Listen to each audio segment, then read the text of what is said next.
Há quase 70 anos, esses homens eram meninos recém-saídos da escola. De uma só tacada, você deixa de ser um menino e se torna um homem. Jovens demais para serem envolvidos pelo momento mais sombrio do mundo, o último ano da Segunda Guerra Mundial.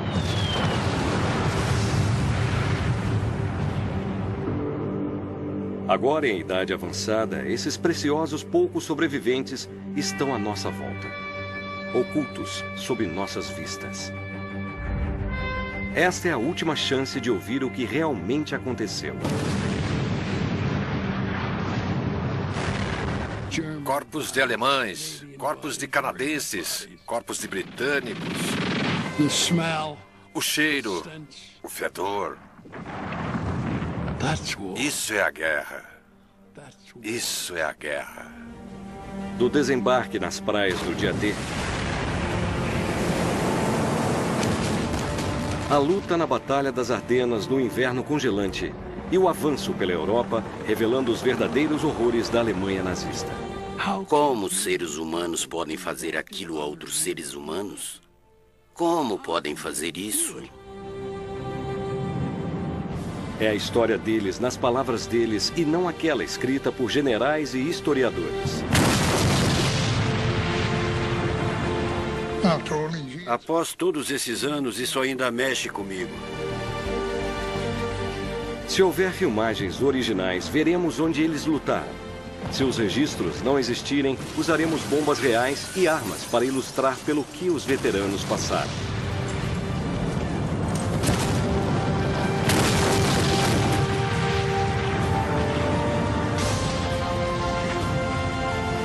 Essa é a história do último ano da Segunda Guerra Mundial na Europa, contada pelos últimos heróis de guerra. Heróis de guerra.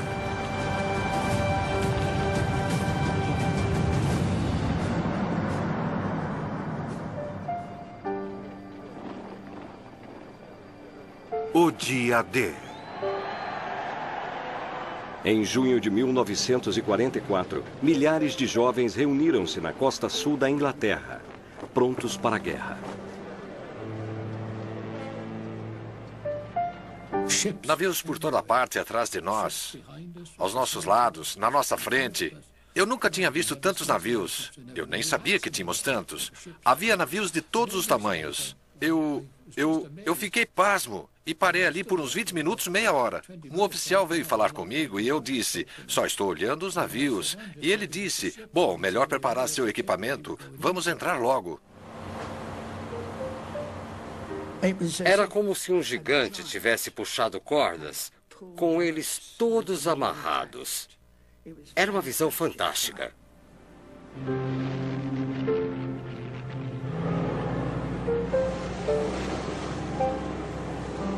Eu olhava para os penhascos brancos e dizia para mim mesmo, Deus, espero que um dia eu possa voltar aqui novamente. Eu estava feliz, eu me sentia seguro, sentia que Deus estaria comigo e eu iria sobreviver. Todo mundo em volta estava com medo, mas ninguém queria demonstrar na frente dos companheiros. Vamos enfeitar o pavão falando de democracia. Isso tudo é bobagem. Mas somos da infantaria. Você luta pelo seu companheiro, o homem à sua direita e à sua esquerda. É isso. Você não quer decepcioná-los. É disso que se trata. Você nem pensa que poderia ser atingido. Aquilo era para valer. E havia um sentimento dentro de cada homem, eu acho, de como eu vou me comportar sob o fogo.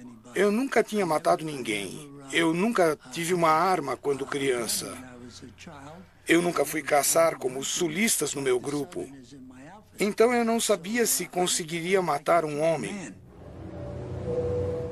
Eu havia me convencido de que não iria voltar.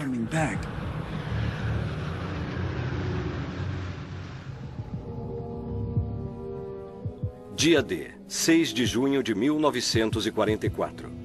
Esses homens e milhares de outros britânicos, americanos e canadenses receberam suas ordens. 5 praias de codinome, Utah, Omaha, Gold, Juno e Sword, tinham que ser tomadas até o anoitecer. Depois, os generais esperavam que eles tomassem Caen, a 20 quilômetros por terra. Eles enfrentariam uma enorme força maligna. O temível e determinado exército alemão pretendia forçá-los a voltar para o mar.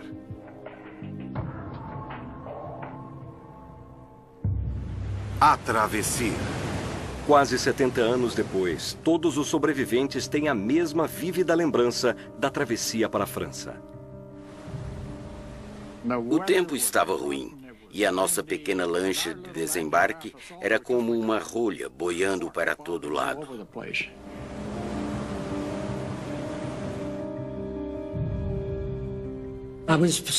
Eu fiquei enjoado continuamente, durante todo o trajeto, até não conseguir ficar mais enjoado. Até recebermos a ordem de ligar os motores e soltar os tanques, meu enjoo marítimo sumiu.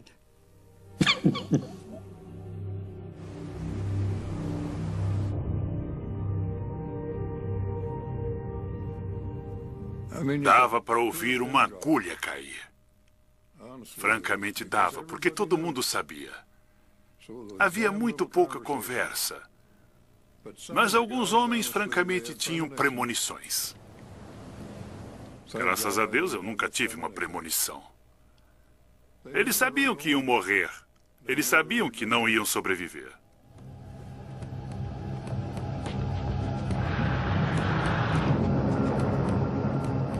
Antes de as tropas desembarcarem, os planos dos aliados eram reduzir a resistência das defesas germânicas com bombardeio aéreo e depois naval. Os primeiros disparos. Um estudante de medicina de 19 anos de Nova York, Hal Baumgarten, foi espremido dentro de um barco. Ele se lembra de ouvir o começo de tudo.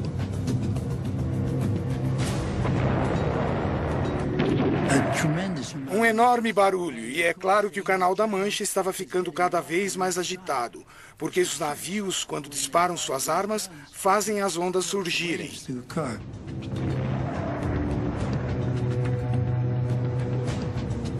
Tinha armas de 16 polegadas atirando projéteis desse tamanho. E eles passavam pela cabeça como um trem expresso. O som era igual ao de um trem passando pela sua cabeça.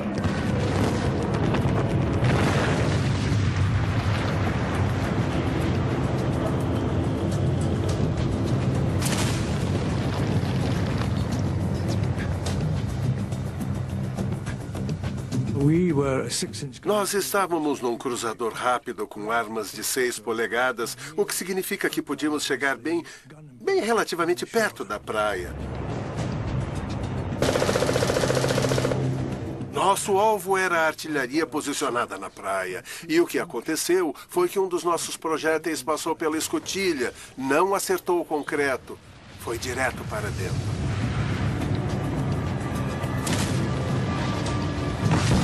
E explodiu, deixando toda aquela casa-mata em pedaços, não maiores do que o motor de um carro. E eles ainda estão lá no meio do mato. E por isso nós chamamos aquilo de tiro de sorte, mas sempre dissemos que foi o mais preciso.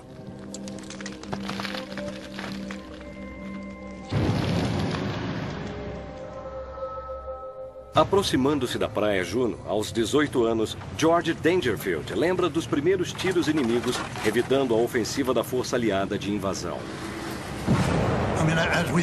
Quando nós fomos para a praia, a artilharia inimiga estava atirando contra nós e os tiros passavam sobre nossas cabeças.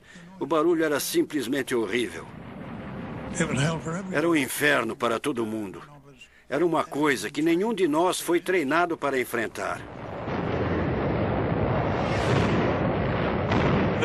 Era uma coisa que você aceitava rapidamente porque tinha um trabalho a fazer.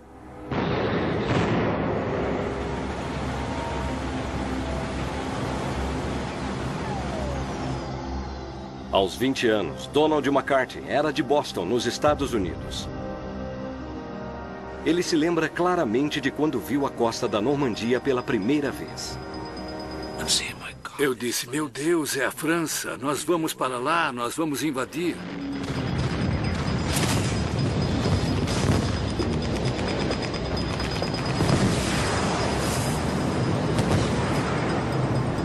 De repente começaram a disparar os foguetes e os couraçados a bombardear. E eu disse, meu Deus, o que está acontecendo? Isso é incrível, pessoal. Eu pedia a Deus para viver o bastante para me lembrar daquilo e poder contar para todo mundo. Era incrível, era uma cacofonia de que eu nunca vou me esquecer.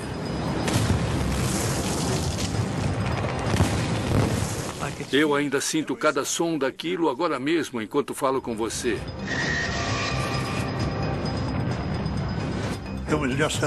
Era uma bagunça, fumaça, terra, barulho. Mais barulho do que se pode imaginar. Nem as histórias que nossos pais contavam da Primeira Guerra Mundial, eu acho que podem ser comparadas com o barulho que ouvimos.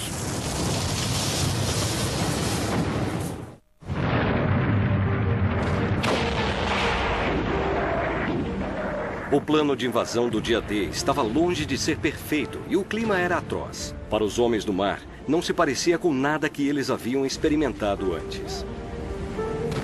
Primeiro, eles tinham que desembarcar dos navios maiores para pequenas e vulneráveis lanchas de desembarque. Foi quando Bill Ryan teve uma amostra da carnificina que estava por vir. O desembarque. Enquanto estavam circulando, 4 das nossas lanchas foram atingidas por canhões e minas. Minha lancha foi atingida, explodiu nos ares. Só me lembro da minha cabeça batendo na antepara. Fomos atingidos do lado direito e a lancha foi para esse lado. Então, a minha cabeça foi para esse lado. Foi aí que fraturei o crânio e recebi um grande estilhaço do projétil no ombro. Projéteis e bombas choviam por cima dos homens. Sob o mar agitado, os alemães tinham espalhado minas submarinas.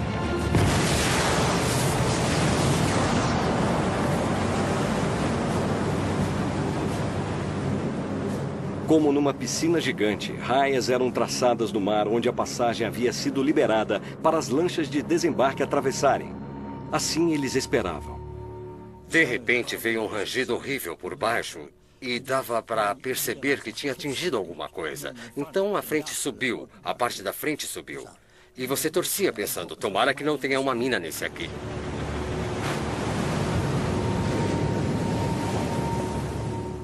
Um menino de fazenda de 28 anos de Ontário, no Canadá, Alex Adair, foi um dos milhares a se dirigir à Praia Júnior.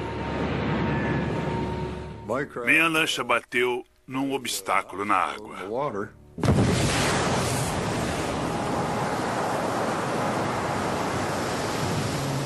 Toda a parte da frente da lancha de desembarque foi pelos ares. E não havia mais nada além de água jorrando, e os homens na frente estavam acabados. Para eles já era fim de jogo. Game over.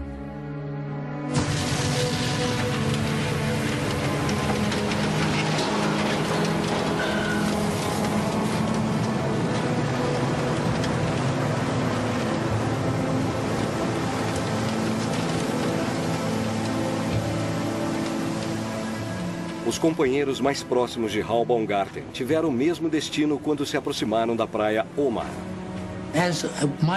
Enquanto a minha pequena lancha se aproximava, a lancha à minha esquerda, da companhia B, atingiu uma mina e explodiu. E nós tomamos um banho de madeira, metal, partes de corpos e sangue. Essas foram as minhas boas-vindas da França.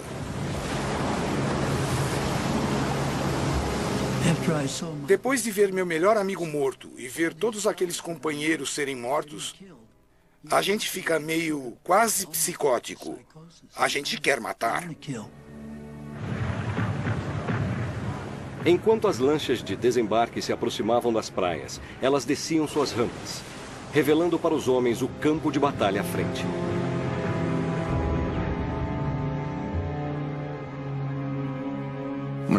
Quando a rampa desceu, ela quase caiu sobre um soldado morto. Eu percebi que tinha alguma coisa, algo estava errado, não parecia natural. E de repente, eu me dei conta de que ele não tinha cabeça. Tinha apenas um pedaço de osso saliente aqui atrás.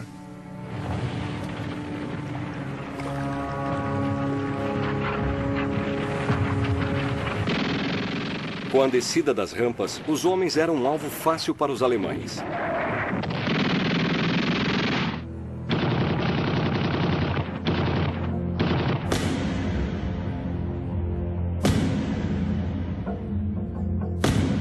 Muitos foram derrubados antes de conseguirem chegar à praia. 6:30 da manhã.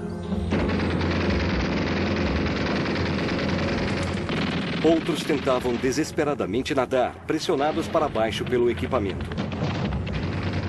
Esses homens desceram da rampa, foram direto para o fundo e muitos se afogaram.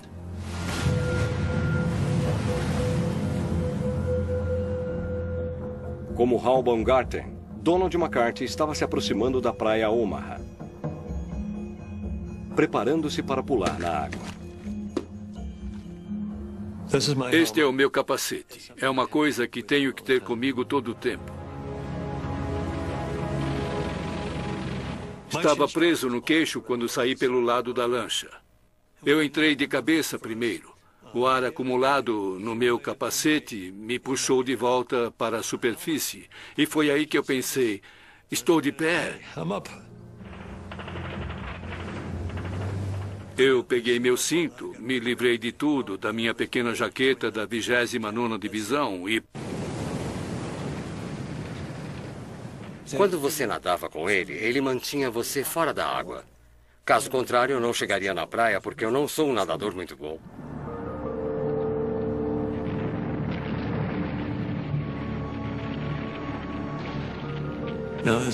Havia um garoto ao meu lado e eu pensei que ele tinha acabado de subir comigo.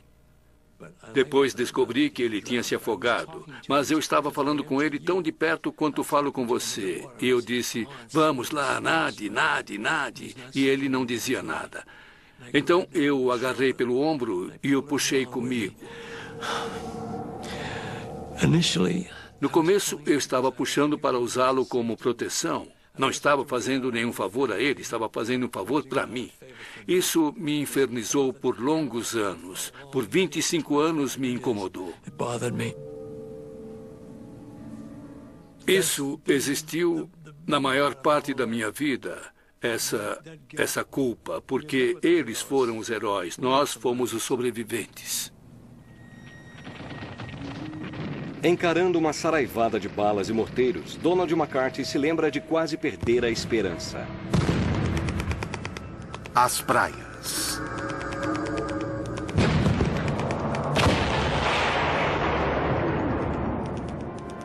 Quando a fumaça subiu, esse foi o milagre. Acho que Deus tinha planos para mim. Usando a fumaça como cobertura, Don e os demais de sua unidade em Omaha correram para a praia. Apesar de muitos homens terem finalmente desembarcado em suas praias, o progresso era lento em Omaha. Com centenas já mortos, as ondas seguintes foram enviadas sem nenhuma ideia do banho de sangue que os aguardava. Um jovem de 24 anos de Liverpool, Jim Kelly, desembarcou na praia Seward. No nosso grupo, devia haver cerca de 7 de nós a 6 passos de chegar à praia. Apenas eu estava de pé. Os outros todos haviam tombado e me mandaram sair da praia. No caos da guerra, Jim se lembra de uma imagem surreal, bizarra. Tinha um homem parado ali, vestindo o uniforme naval completo, todo aprumado, e ficava controlando o tráfego na praia. Vamos, saia da praia. Não deixava ninguém parar. Para fora, para fora. Também chegando à praia Seward estava o sinaleiro Ken Stewart.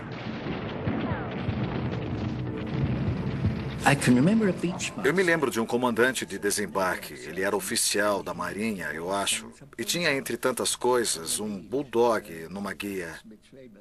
Isso me fez pensar em Churchill. E, claro, ele estava gritando alto, saia da praia! As instruções dele, é claro, como comandante de desembarque, eram para esvaziar a praia e levar o pessoal para o quebra-mar, porque os alemães controlavam aquela linha de tiro. As areias adiante também eram mortais. Estavam recheadas de minas. As minas.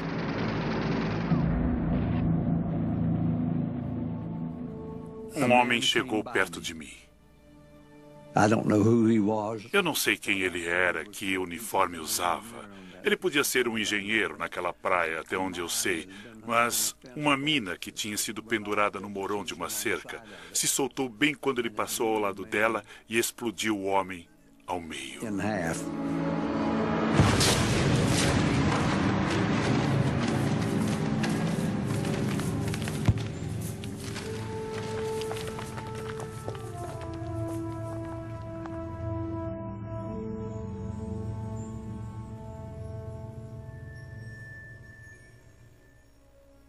O atendente de enfermaria recém-treinado George Dangerfield nunca se esquecerá dos padioleiros trazendo os primeiros feridos. Os números eram impressionantes.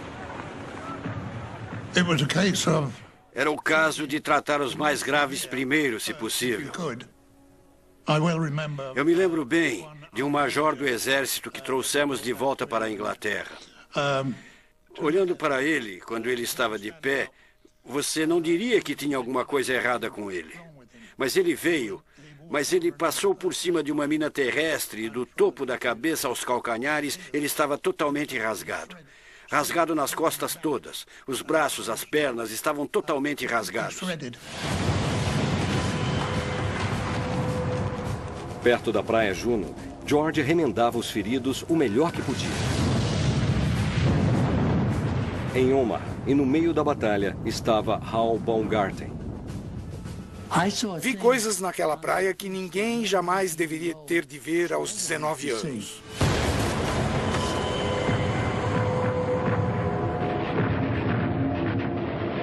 Vi homens com suas vísceras expostas gritando: "Mamãe, mãe, médico!" Era uma visão horrível, partes de corpos espalhadas na praia, pernas, braços, cabeças, mas nós continuávamos avançando.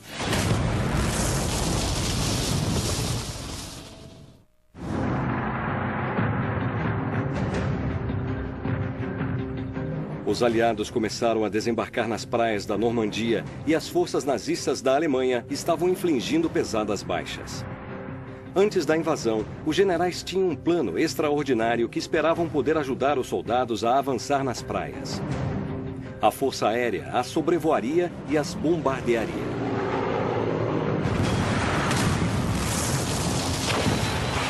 A tomada. A ideia era que a Força Aérea deveria bombardear a praia para termos trincheiras para entrar. Quando eles chegaram, as lanchas de desembarque estavam chegando. Então eles não quiseram jogar as bombas por medo de nos atingir e lançaram as bombas a 5 quilômetros terra dentro. E não me importo em dizer que a precisão de bombardeio da Força Aérea na Segunda Guerra Mundial era balela. Donald MacArthur também se sentiu desapontado. No caso dele, com a Marinha Americana. Essa foi a única coisa que nos prometeram. Não se preocupem, rapazes, a Marinha vai cuidar de vocês. Eles vão cavar todo tipo de buraco para vocês. Não precisam se preocupar. Vai haver muitos lugares para se esconder. Eu pensei comigo, não parece bem assim. Os homens tiveram que cavar, sendo bombardeados o tempo todo e sob o fogo das metralhadoras. Havia 3 rapazes cavando uma trincheira na praia. E com o fogo das metralhadoras, um rapaz foi atingido e ficou olhando para o braço que estava sendo feito aos pedaços.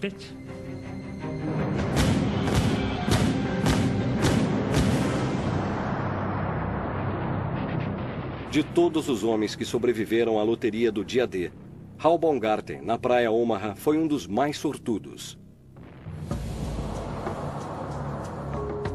7h15 da manhã. Um projétil de 88 milímetros caiu na minha frente. Eu fui atingido por um estilhaço daquele 88 que me acertou deste lado do rosto. Minha bochecha, como foi descrita por um enfermeiro mais tarde, foi parar em cima do meu ouvido. A mandíbula superior foi arrancada do lado esquerdo do maxilar. Eu tinha um buraco no céu da boca. Eu tinha dentes de gengiva em cima da minha língua. Não conseguia cuspir, não conseguia engolir nada. Donald MacArthur também estava na praia Omaha. Até então, havia sido salvo do afogamento pelo seu capacete e de uma saraivada de balas pelo corpo de seu companheiro morto. Outra bomba explodiu e tanto o médico quanto eu fomos atingidos. Ele nas costas e eu na perna esquerda. Eu estava caído e dizia, eu tenho alguns problemas também. E 2 médicos me puxaram. Puxaram um garoto que tinha sido baleado gravemente. Nos puxaram para a cratera e nós ficamos escondidos.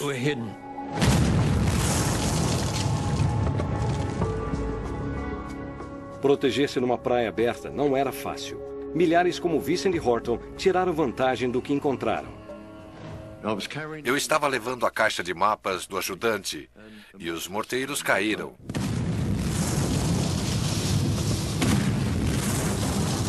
E eu mergulhei numa cratera. Uma bomba ou um projétil explodiu um pouco o quebra-mar. Eu mergulhei ali. Meu rifle cortou o meu olho em cima. Bem aqui. Em cima. Então eu senti alguns pedaços entrando em mim. E esperei até aquilo terminar. Então eu saí correndo e fui até onde nós tínhamos que nos reunir e devolvi a caixa com os mapas. E ele disse, olha isso. E tinha um buraco assim nele. Não me acertou e atravessou a caixa dos mapas. Mas eles removeram alguns fragmentos de mim. Suturaram meu olho e fomos embora. Com apenas meia mandíbula e a maioria dos dentes faltando, Hal Baumgarten continuou como se nada tivesse acontecido. E foi atingido de novo. 10 da manhã. Nessa hora, um morteiro explodiu e eu levei 3 estilhaços no meu capacete, no meu escalpo, e toquei neles com 3 dedos. Eles voltaram com sangue. O sangue escorreu sobre meu ouvido e por trás do meu pescoço. Alguns homens na unidade de Hal, com lança-chamas, tentaram tomar as casamatas e abrigos alemães. Hal assistiu horrorizado quando os alemães rapidamente os atacaram. Os lança-chamas foram atingidos. Seus tanques de combustível foram atingidos. E os homens foram cremados. Eu podia sentir o cheiro da carne.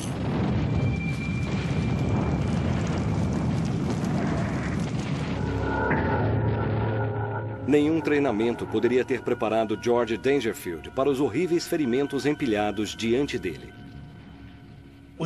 Nós estávamos tentando manter vivas essas pessoas que tinham sido levadas para nós e que estavam feridas e machucadas. Ferimentos de estilhaços podem ser muito, muito feios. Podem arrancar um membro ou arrancar grandes pedaços de tecido muscular, coisas assim, e deixar grandes buracos no corpo.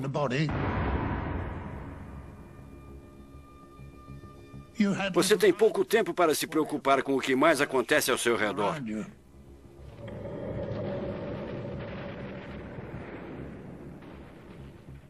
Uma das lembranças mais vívidas que eu tenho é de ver um soldado canadense que tinha sido atingido no rosto e a maior parte do rosto explodiu.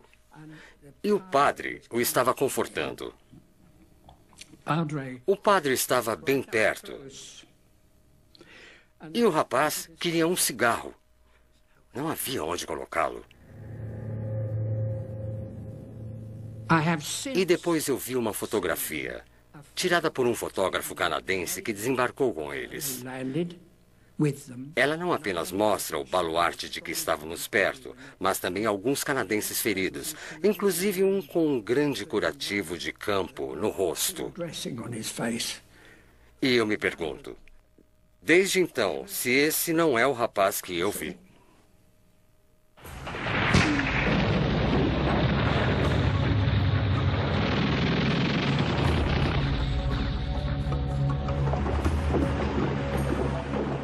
Naquele dia, os generais aliados esperavam capturar a cidade de Caen, a 20 quilômetros de distância, antes da noite cair. Era o começo da tarde e os homens estavam lutando. 2 da tarde. Donald McCarthy foi um dos milhares de feridos na praia Omaha.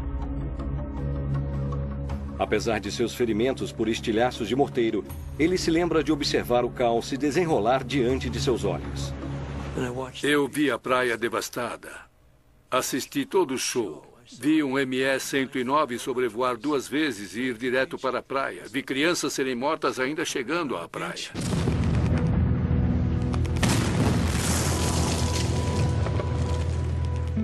Contra todas as chances, Bill Ryan chega ao topo da praia Omaha. Ele se lembra de se virar para olhar a devastação atrás de si.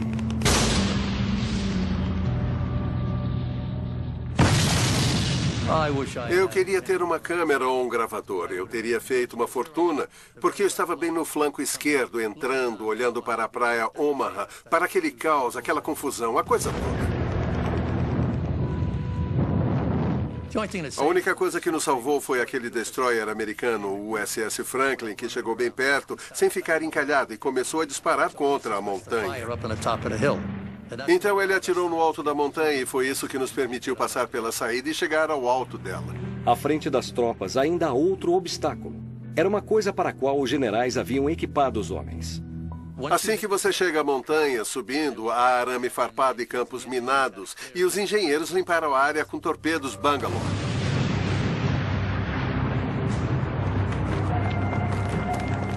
Apesar das perdas e baixas, as tropas remanescentes atravessam com segurança o arame farpado. Estavam perto das forças germânicas. Alguns estavam feridos, mas continuaram heroicamente. 5 da tarde. Hal Balgarten rastejou para fora da praia Omaha, presumindo que não sobreviveria aquele dia. Ele havia perdido metade da mandíbula, a maior parte dos dentes, e 3 estilhaços estavam encravados em sua cabeça. Era um milagre ainda estar vivo. Então, mais notícias ruins. Enquanto rastejava, eu devo ter disparado aquela mina. Parecia que uma pedra tinha acertado meu pé esquerdo. Olhei para baixo e vi um buraco no meu pé esquerdo, na perneira. Nós usávamos perneiras. Então, eu estava muito bem de bandagens. Eu tirei o sapato e, como você derramaria a água de um vaso, eu derramei o sangue do meu sapato. Tirei a meia. Fiz uma bela bandagem. Pólvora e uma bela bandagem. Mas nessa hora, as bombas estavam caindo. Então eu calcei o sapato e caminhei para a linha de proteção. As casamatas. Vastas fortalezas, uma variedade de casamatas de concreto, estações de rádio e abrigos no alto das praias eram as últimas, mas as mais inexpugnáveis defesas que as tropas ainda tinham que enfrentar. 6:30 da noite. Charles Scott Brown sabia exatamente o que fazer. O que você faz é continuar movendo e depois tenta colocar de modo que a arma está aqui e você coloca um homem embaixo. Você joga pela escotilha, se for um detonador de 3 segundos, é só soltar a alavanca. Dá para ver a fumaça. Depois você conta 1, 2, 3 e solta.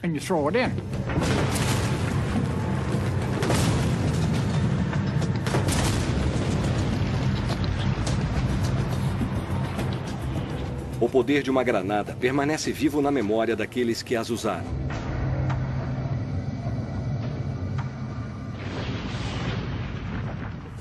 Eu olhei lá dentro e havia 2 homens lá.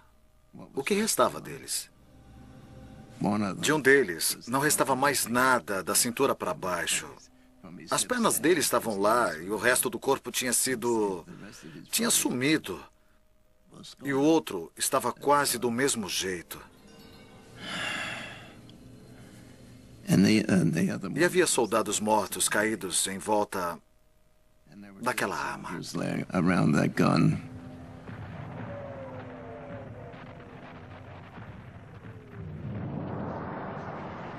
Uma vez no alto das praias, os homens descobriram que, de algum modo, haviam sobrevivido ao mais sangrento assalto da guerra até então. Você diz, graças a Deus não sou eu. Por pior que eu me sentisse por aqueles pobres coitados. Talvez seja egoísmo, mas eu disse, Jesus Cristo, eu sobrevivi.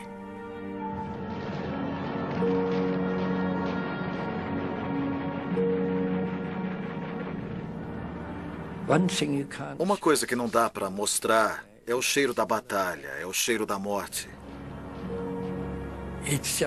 É uma coisa que você não pode transmitir. É uma coisa perversa.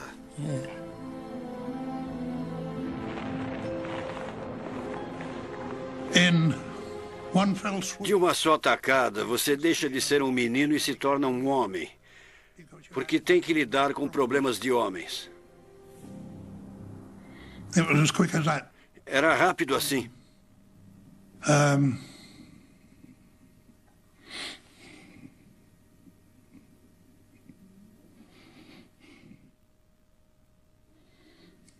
Depois de todos esses anos, isso ainda mexe comigo.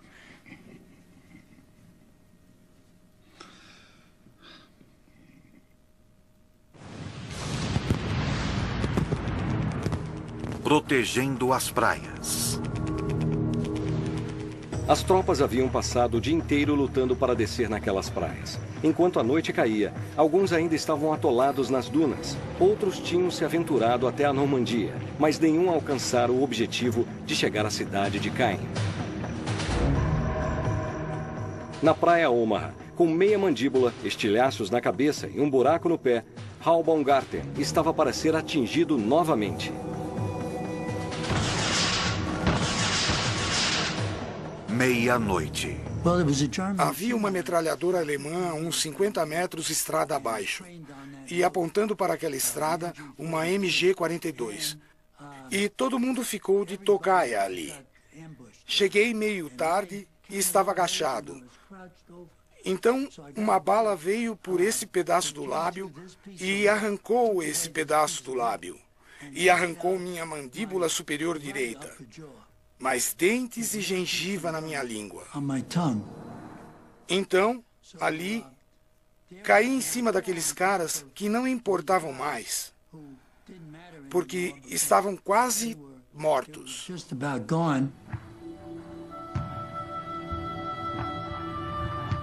Hal começou a perder as esperanças. Então usei minha última morfina e a lua no dia D era a lua mais brilhante que eu tinha visto na vida. Eu estava deitado com 6 soldados mortos numa vala.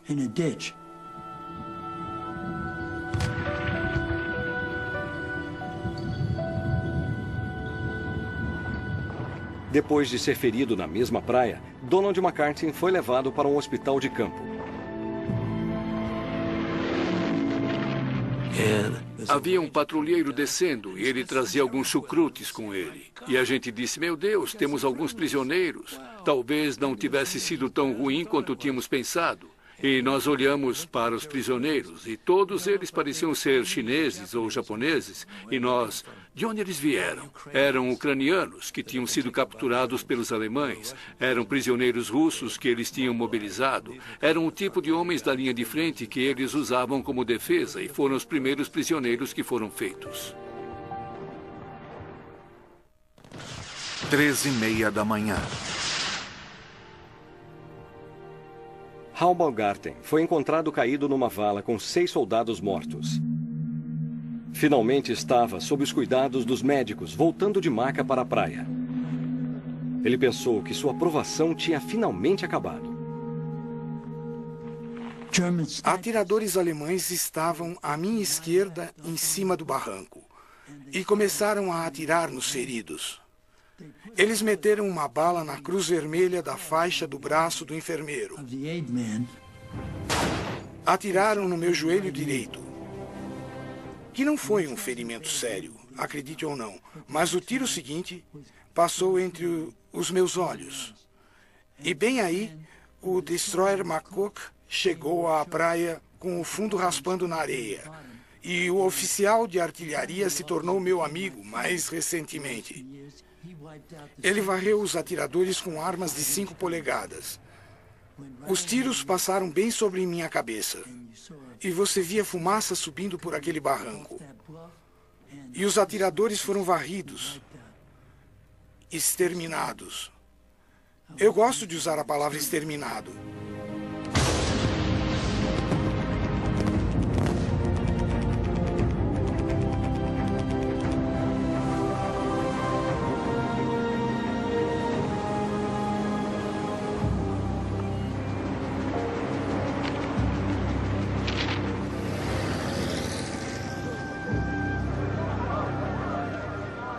Aquele foi o dia D. Dia da invasão. Orações. No dia seguinte, os homens olharam de volta para as praias que haviam defendido, agora cheias de mortos, feridos e agonizantes. Eles sabiam que nem tudo tinha acontecido de acordo com os planos dos generais.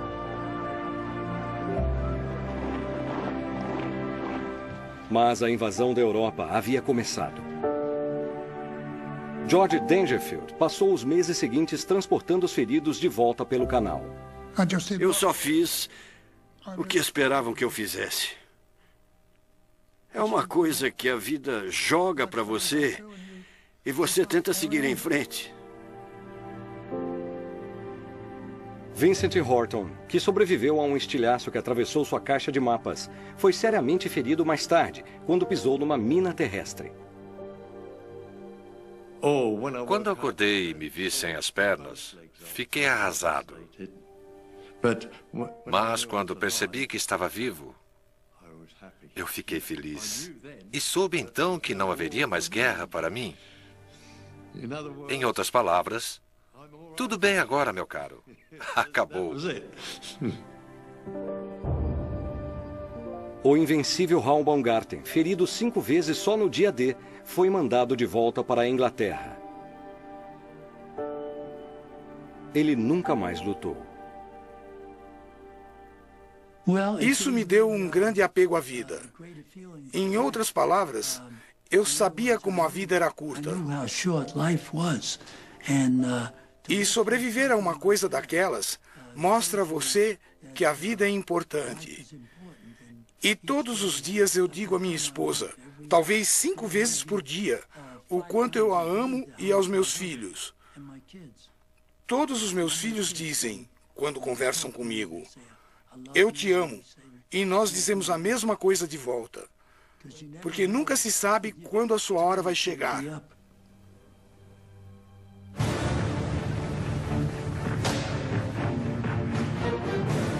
O restante dos homens, incluindo os feridos, avançaram na Normandia, deixando as praias para trás.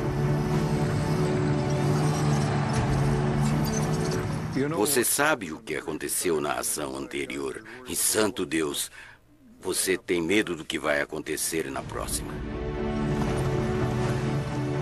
Os aliados não tinham conseguido capturar Caen. Os generais insistiram que aquele ainda era o objetivo. No próximo capítulo, nossos veteranos terão que lutar pelas traiçoeiras cercas vivas da Normandia. Era o pior país do mundo para se lutar. Dominar os aparentemente indestrutíveis tanques Tiger da Alemanha. Mas então, pela fumaça adiante, de repente eu vi aquele tanque enorme se aproximando. E eu dei ordem para o atirador atirar para tentar acertar o Tiger. Bam! Depois bombardear as cidades francesas e lutar homem a homem contra os soldados mais temidos de Hitler. Corpos alemães, corpos canadenses, corpos britânicos. Isto é a guerra. Uma das batalhas mais difíceis na França foi a Batalha de Caen. Versão Marshmallow São Paulo.